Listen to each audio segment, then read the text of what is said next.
अभी कुछ दिन पहले देखा था कि उत्तर नागपुर से कुछ नौजवान, नागपुर कांग्रेस से कुछ नौजवान दिल्ली गए हुए थे। दिल्ली में वहाँ उन्होंने किसी का इंसाफ के खातिर उन्होंने आवाज़ बुलंद की थी। तो वही कांग्रेस अब त्रिपुरा के लिए मैदान में क्यों नहीं आती? उत्तर नागपुर हो या नागपुर, ये तो कांग्रेस ही जवाब देगा। आप कांग्रेस के लीडर हैं।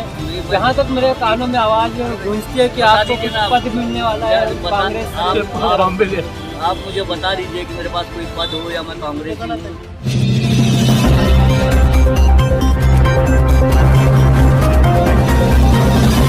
इस वक्त हम बैठे हैं ऐतिहासिक साबिक शाहीन बाग में, जो कि अपना एक इतिहास रच चुका है। हम यहाँ उत्तर नागपुर मुस्लिम फोरम के नुमाइंदे और कुछ दीगर सियासी पार्टी से नुमाइंदे बैठे हुए हैं। मैं सबसे पहले जनाब अकील अफसर साहब से रुजू करूँगा कि अकील अफसर साहब, जो आप लोगों ने आज उत्तर नागपुर मुस्लिम फोरम के जानिब से जो प्रोटेस्ट किया वो किस लिए?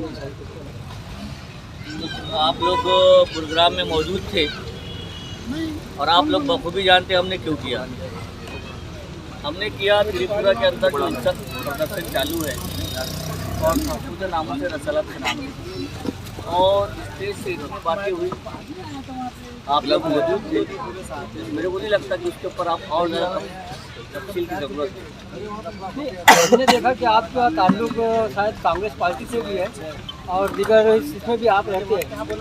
मैं आपसे पूछना चाहता हूं कि जैसे त्रिपुरा के हालात है, जैसे छत्तीसगढ़ में कांग्रेस हुकूमत है, छत्तीसगढ़ में दंगे हुए, उसके बाद त्रिपुरा में दंगे हुए, लेकिन आपका राष्ट्रीय अध्यक्ष राहुल गांधी जी या कोई आपका नेता खुलकर सामने नहीं आया। देखिए, जो बात है पार्टी की, तो मैं किसी पार्टी से ताल्लुक़ नहीं रखता। ये आपको जाहिर कर दूँ, बता दूँ कि आज तक ना मैं किसी पद पर हूँ। सबसे पहली बात क्लियर कर लीजिए, आप अपने दिमाग में ये बात बैठा लीजिए कि मैं किसी पार्टी में नहीं हूँ, मैं न्यूट्रल हूँ। अब पदाधिकारी किसी पार्टी का नहीं हूँ, ना किसी पार्टी के साथ हूँ। ये आप बात अपने जहन नसीब कर लीजिए। रही बात दूसरी कि किसी ने नहीं कहा, देखिए जितनी सेकुलर पार्टियाँ हैं जो अपने आप को सेकुलर का टिकरा लेके अपने जिम्मे सर पे लेकर ढो रही है, टोकरी ढो रही है, सेकुलर, सारी की सारी सेकुलर पार्टियों को आज ये डर लग रहा है कि अगर मैं मुसलमान के साथ खड़ा हूँगा और बोलूँगा तो मेरा हिंदू एड बन चला जाएगा। इसलिए आज वो मुसलमानों के साथ खड़े होने के लिए डर रहे हैं। रही बात, मैं किसी का फेवर नहीं करता, लेकिन मैंने देखा है सोशल मीडिया के ऊपर भी राहुल गांधी ने ट्वीट किया कि त्रिपुरा के अंदर मुस्लिम भाइयों के ऊपर जो अत्याचार हो रहा है, जो हो रहा है, जो शरारत हो रही है, वो गलत है, वो नहीं होना चाहिए और उसके लिए प्रशासन जिम्मेदार है। हमने अभी कुछ दिन पहले देखा था कि उत्तर नागपुर से कुछ नौजवान, नागपुर कांग्रेस से कुछ नौजवान दिल्ली गए हुए थे। दिल्ली में वहाँ उन्होंने किसी का इंसाफ के खातिर उन्होंने आवाज़ बुलंद की थी। तो वही कांग्रेस अब त्रिपुरा के लिए मैदान में क्यों नहीं आती? उत्तर नागपुर हो या नागपुर, ये तो कांग्रेस ही जवाब देंगे आप, ठीक है ना? मैं कांग्रेस, आप कांग्रेस के लीडर हैं। जहाँ तक मेरे कानों में आवाज़ गूंजती है कि आपको कुछ पद मिलने वाला है कांग्रेस से। आप मुझे बता दीजिए कि मेरे पास कोई पद हो या मैं कांग्रेस ही हूँ, या आप बता दीजिए मुझे कि मैं ठीक है। ये हमारे अकील अफसर साहब जो कि खुलकर बोलने को तैयार नहीं है। मैं अभी इस वक्त हमारे समाज सेवक और पूर्व नगर सेवक सभापति जनाब जलील अंसारी साहब यहाँ मौजूद है। मैं उनसे मालूमात हासिल करने के लिए उन तक पहुँचता हूँ। जलील अंसारी साहब, आपने आज से 18 महीने पहले या 1 साल 1.5 साल पहले, कोरोना आने से पहले इसी ऐतिहासिक मैदान में शाहीन बाग बसाया था, ठीक है ना?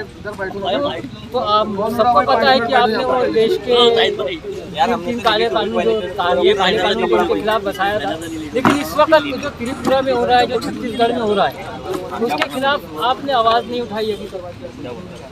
देखिए, आवाज़ तो तमाम देशवासियों की है, पूरे मुसलमानों की है, पूरे देशवासियों। जो अच्छा सच्चा मुसलमान और सच्चा देशभक्त हिंदू हो या कोई भी हो, इसका हर कोई मजम्मत करता है।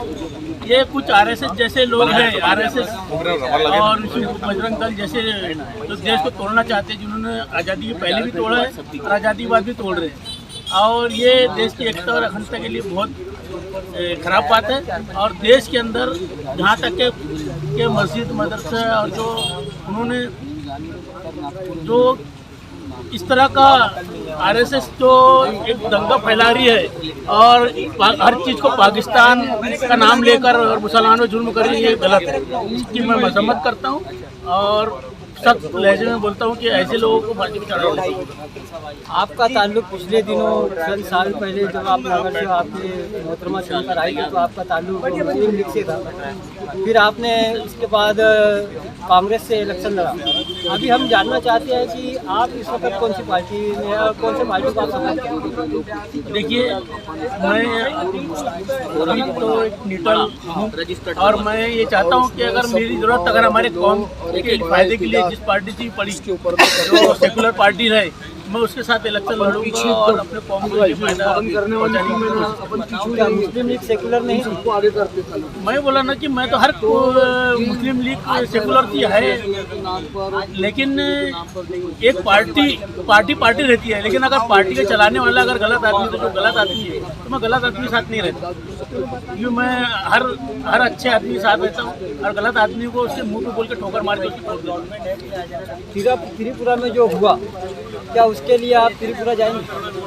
अरे त्रिपुरा क्या जाना रहेगा, जरूरत पड़ी तो जान भी दे देंगे हम। क्या बात है, वाह वाह। तो इस वक्त हमारे साथ MIM के कुछ नुमाइंदे बैठे हुए हैं, मैं उनके तरफ रिव्यू करता हूँ। जनाब, हमारे साथ नूरा भाई है, जो शाहिद रंगून वाला साहब, जो कि हर एक्टिविटी में उनको वो आवाज़ उठाते रहते हैं। मैं उनसे जानना चाहूँगा कि आपने त्रिपुरा जो हुआ है, आपकी पार्टी या आप के लोग त्रिपुरा के ताल्लुक से क्या कहना चाहिए? नहीं, आपने बहुत अच्छा सवाल किया और ये सवाल आपका जायज़ भी है। आपने देखा होगा जब त्रिपुरा की घटना हुई तो सबसे पहले त्रिपुरा के ऊपर में आवाज़ उठाने वाले ऑल इंडिया मजलिस इत्तेहाद मुस्लिमीन प्रेसिडेंट बैरिस्टर असदुद्दीन ओवैसी साहब थे। उन्होंने ही ट्वीट किया था और ट्वीट करके सरकार से ये मांग की थी कि वहाँ जो नंगा नाच हो रहा है उसे रोका जाए, और जो सरकार की निगरानी में हो रहा है, जो RSS, बजरंग दल, विश्व हिंदू परिषद के लोग, उन्होंने वहाँ पर रैली निकाली और रैली निकालने के बाद में जो वहाँ पर नंगा नाच किया गया, तो सबसे पहले आप देखिए सोशल मीडिया के ऊपर में आपको दिखेगा, तो सबसे पहले अगर किसी ने मुँह पर होकर आवाज़ हुई तो मजलिस इत्तेहाद मुस्लिमीन ने वहाँ पर आवाज़ उठाई है। और उन्होंने बहुत जल्द अपना एक वफद भी जो है मजलिस इत्तेहाद मुस्लिमीन का एक वफद वहाँ पहुँच भी गया होगा गालिबन। के साथ खुद अवैसी साहब नहीं, कैसा बैरिस्टर ओवैसी साहब की जो मसरूफियत है आप देख रहे हैं, मुसलसल वो देश का पूरे हिंदुस्तान के अंदर में दौरा कर रहे हैं और वो मुसलमानों को जागरूक कर रहे हैं। क्योंकि ये जो त्रिपुरा की जो घटना, इसके पहले भी आपने देखा जितनी भी घटनाएं हुई हैं, इन सब घटनाओं के पीछे जो है सरकारी हाथ, यानी मैं बोलूँगा शासन और प्रशासन, ये दोनों की मिली भगत से ही इस तरीके का नंगा नाच हुआ है। तो बैरिस्टर असदुद्दीन ओवैसी साहब पूरे हिंदुस्तान में घूमकर मुसलमानों को एक ही बात बता रहे हैं कि अपने आप को पॉलिटिकल एम्पावर करो, अपनी खुद की क़यादत को मजबूत करो, खुद लीडर बनो, आज लोगों के पीछे चलना छोड़ दो। आप देखा इतनी बड़ी त्रिपुरा की घटना हुई, नामूस रिसालत सल्लल्लाहु अलैहि वसल्लम, उनके लिए उनके खिलाफ वहाँ पे नारे लगाए गए, मगर आज जो मुसलमान जो जिन पार्टियों के साथ में बैठा है, जिन पार्टियों के अंदर में वो रह रहा है, मैं सीधा कांग्रेस के ऊपर में आता हूँ। आज कांग्रेस के अल्पसंख्यक सेल के राष्ट्रीय अध्यक्ष इमरान प्रतापगढ़ी, जो पूरे हिंदुस्तान में अपने आप को मुसलमानों के बहुत बड़े लीडर बोलते हैं, जब त्रिपुरा की घटना के ऊपर में उन्होंने ट्वीट किया तो हमने सबने देखा उन्होंने क्या ट्वीट किया। उन्होंने ट्वीट किया कि त्रिपुरा के अंदर में अल्पसंख्यकों के ऊपर में जो अत्याचार हुआ है, मैं उसकी कड़ी निंदा करता हूँ। क्यों उन्होंने मुसलमानों का नाम नहीं लिया? कि उन्हें डर लगता है कि अगर वो मुसलमानों का नाम लेंगे तो उनसे जो गद्दी, उनको इन्हें तलवे चाट के जो गद्दी मिली है, गद्दी उनसे छीन ली जाएंगी।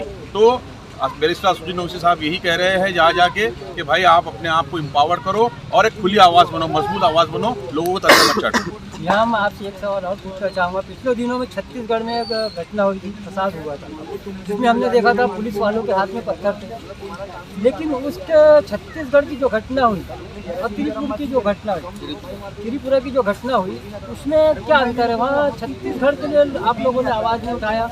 जैसे ये उत्तर नागपुर मुस्लिम फोरम ने आज इतना बड़ा प्रोग्राम करी, उन्होंने छत्तीसगढ़ के लिए क्यों नहीं उठाया? वहाँ एक सवाल पैदा होता है कि वहाँ छत्तीसगढ़ में कांग्रेस पार्टी की सरकार है, त्रिपुरा में बीजेपी की सरकार है, क्या इसमें कोई फर्क आप लोग महसूस करते हैं? नहीं, इसमें फ़र्क नहीं है। जहाँ जहाँ भी मुसलमानों के ऊपर जुल्म होगा, मजलिस इत्तेहादुल मुस्लिमीन अपनी आवाज़ को बुलंद करती रहेंगी। और आपने छत्तीसगढ़ का नाम लिया, ये जो सेकुलर पार्टियाँ ये देख ले, उनके खुद के राज के अंदर मुसलमानों के साथ में इतनी बड़ा इन्हें दंगा हो रहा है, उन्हें प्रशासन के लोग मिलकर मार रहे हैं, फिर भी आज हमारे जो कांग्रेस के अंदर मुसलमान लोग बैठे हुए, उन्हें शर्म नहीं आ रही है। मैं आज उन्हें आपके चैनल के माध्यम से दावत देता हूँ कि ऐसी चाटुकारी को छोड़ो और आओ मजलिस इत्तेहादुल मुस्लिमीन के साथ में अपनी खुद की लीडरशिप को तैयार करो और खुद लीड करो, ऐसे लोगों को तलवे चढ़ना छोड़ो। ये थे हमारे शाहिद रंगूनवाला साहब, जो कह रहे थे कि अपनी लीडरशिप खुद तैयार करनी है, ज़मीनी लड़ाई हमें खुद लड़नी